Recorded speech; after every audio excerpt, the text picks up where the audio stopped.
What's up guys, my name is Ace, and Season 6 of Modern Warfare 2 actually came with quite a few weapon balancing changes and some very noticeable ones as well. So in today's video, we're going to be going into great detail and showing you guys the before and after for every one of these changes. Keep in mind, we are only focusing on the changes that affected Modern Warfare 2's multiplayer.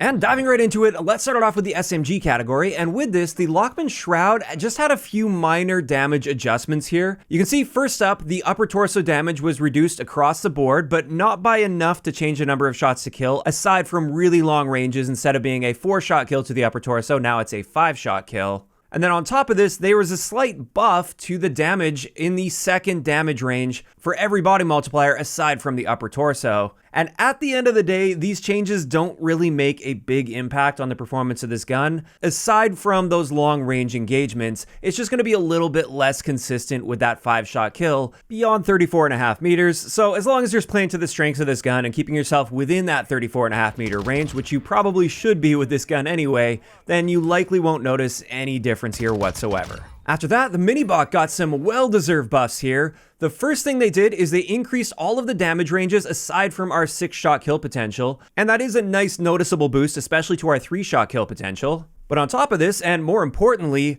that 3-shot kill potential is now far more consistent after this patch compared to pre-patch. Pre-patch, you had to hit multiple upper torso shots if you wanted to maintain a 3-shot kill, whereas now you can get a 3-shot kill anywhere in the torso, and you can even afford to mix a limb shot in there and you'll still get a 3-shot kill. So this makes it super consistent with that 3-shot kill now up close, just like it used to be back before they ended up nerfing this gun for whatever reason. It made no sense for multiplayer, at least, that they nerfed this gun so hard back in the day. It's now starting to get back to where it used to be and where I feel it should belong. This was quite a noticeable buff, so I highly recommend checking this gun out after the Season 6 update. After that, we had some adjustments to the Kastov 7.62. First off, they very slightly reduced its maximum damage range, but then they increased its 3-shot kill potential, so some interesting adjustments there. However, overall this becomes a net nerf because they also reduced our damage values in the maximum damage range. So up close, now you have to be hitting upper torso shots if you want to get a 3-shot kill. It's basically the opposite of what they just did with the Minibak. They made it far less consistent to get that 3-shot kill up close and personal. And unfortunately, this means this was a pretty significant nerf to the Kastov 7.62. And then finally, for the assault rifle category, the FR Avancer got a little bit of a range buff. You can see both its 4-shot kill range as well as its 5-shot kill ranges. These have both been increased just a little bit. Nothing else changed with this gun though, so just a slight buff. And now let's get into the battle rifle category. And with this, we just saw increased damage ranges across the board just about. So with the Cronen Squall, you can see a very slight increase to its damage ranges. This one's going to be hardly noticeable. Then with the Lachmann 7.62, we see a similar story, although this one's a little bit more noticeable. All of our damage ranges have been increased a little bit. As for the SO14, this one was a much more noticeable buff to our maximum damage range here. It went from about 19 meters all the way up to about 25 meters, which is a nice buff, and that one should be noticeable. And then finally for battle rifles, the TAQ-V also got range buffs across the board here.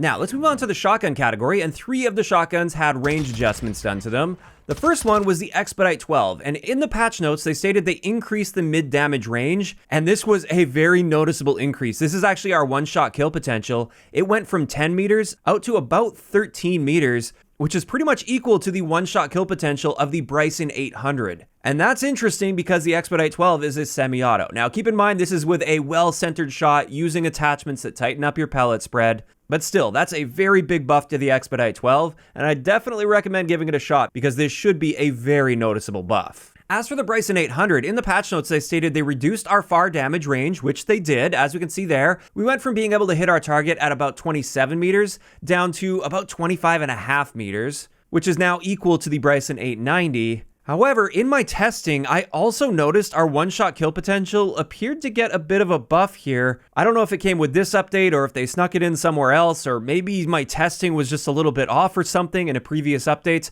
but I did notice my 1-shot kill potential was increased a little bit here, up to about 13 meters, which again is now equal to the Expedite 12. And then finally, the MX Guardian got a bit of a nerf here. Now, this only affected our close damage range, so our 1-shot kill potential. Pre-patch, our 1-shot kill potential was about 3 meters, and at about 2.7 meters, we're basically guaranteed a 1-shot kill, even if we just landed a few pellets. Whereas post-patch, our 1-shot kill potential is now 2.3 meters, and that's also equal to our essentially guaranteed 3-shot kill. So this is quite a noticeable nerf to the MX Guardian when it comes to that one-shot kill potential, but it is worth noting with a 2-shot or 3-shot kill, these range potentials are going to be identical to pre-patch. As for the marksman rifle category, we saw a few adjustments here, and the first comes with the Tempus Torrent. Now, they mentioned that our close damage range was decreased, but this was like less than a meter of a decrease. There was a very slight decrease, but it's not going to be noticeable at all. However, more importantly, they reduced our damage to the legs, and what this means is even in the maximum damage range, even point blank, you can no longer get a 2-shot kill to the legs. You have to be hitting somewhere from the waist up, including the arms, if you want to get a 2-shot kill. And overall, there was also a slight reduction to our close range damage across the board, but outside of the legs, this didn't change the number of shots to kill, it just changes how much damage you're dealing overall. So when it comes to shooting somebody that's already hurt, this may end up having an impact, but generally speaking, the thing you want to be aware of with the Tempus Torrent is you don't want to be hitting any leg shots.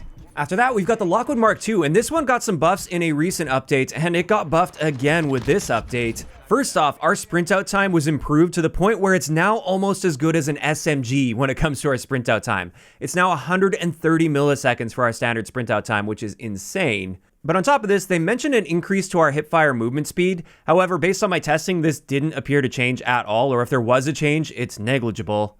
And on top of this, they adjusted our damage values to the point where in our maximum damage range, our one-shot kill potential extends to the upper arm, so anywhere from the elbow up, whereas previously you had to hit the upper torso. So that means far fewer hit markers in the maximum damage range for the Lockwood Mk2. It's going to be much easier to get a one-shot kill. And they also added a very tiny damage range from about 24 meters up to about 28 meters. And in this range, we can still get a one-shot kill to the upper torso, neck, and head, which effectively increases our one-shot kill potential with this gun. So overall, another set of very noticeable buffs to the Lockwood Mk2. Seems like they're really trying to make this thing a beast of a sniper. And while I thought the previous buffs were more than generous, they buffed it even more. And on that note, we saw the same thing with the SAB-50, which in my opinion was already one of the best one-shot kill weapons in the entire game, if not the best in the entire game throughout most of the life cycle of Modern Warfare 2, but they buffed it in the previous update, and they buffed it again here in Season 6. The first thing they did is they slightly increased our maximum one-shot kill potential out to about 52.5 meters. And on top of this, our aim down sight time is now a little bit faster at about 275 milliseconds, and our sprint out time is very noticeably faster at 220 milliseconds for our standard sprint out time. Honestly, I was scratching my head when I saw that they buffed this in the previous update, and now I'm just absolutely blown away that they decided to buff it once more.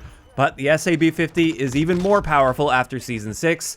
And on top of that, we also saw another buff to the SPR-208, which admittedly I do think is still a little bit behind the SAB-50, but it's still an excellent quick-scoping style marksman rifle if you're running around getting those easy one-shot kills. With this, we just saw a buff to our maximum damage range, so this is the range at which we can get a one-shot kill anywhere to the upper torso as well as shoulders with the SPR. So that's going to make it just a little bit more consistent, but this buff isn't nearly as noticeable as the buff to the SAB-50 as well as the Lockwood Mk2. And with that, that's finally going to wrap it up for all of the weapon balancing that took place with Season 6. Definitely a lot of changes in this one. I would say the big standouts here are going to be the Minibak as well as the Expedite 12. If you guys haven't given those a shot yet, it's probably time to revisit them and see how they're feeling. And then also, again, I'm just blown away by these buffs to the marksman rifles. I don't know why they keep buffing them or what metrics are showing that these guns are underperforming, but apparently they want them even stronger than they currently are. Now, of course, these are just my thoughts on these adjustments, and I'd love to hear what you guys think about this weapon balancing in those comments down below. If you enjoyed the video, a like rating is always appreciated, and don't forget to subscribe for more if you haven't already. I'll talk to you guys next time.